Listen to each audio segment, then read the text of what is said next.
Subscribe करे खातिर लाल button दबाई और भोजपुरी के ताजा अपडेट पहले पावे खातिर घंटी वाला बटन दबाई।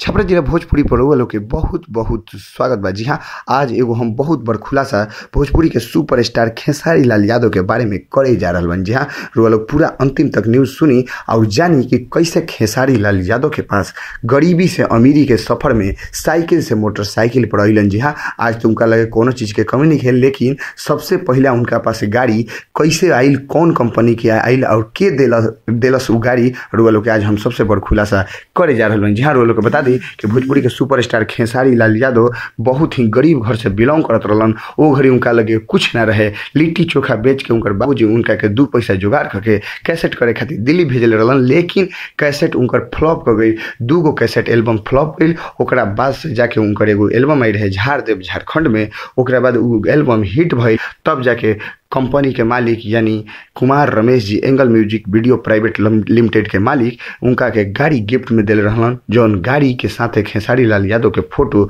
अभी वायरल भइल बा। लोग देख सकतनी, इहे उनकर पहला जिंदगी के गाड़ी है जौना पर खेसारी लाल यादव चढ़ल बड़न। तब से जाके उनकर जिंदगी में बदलाव आइल बटे।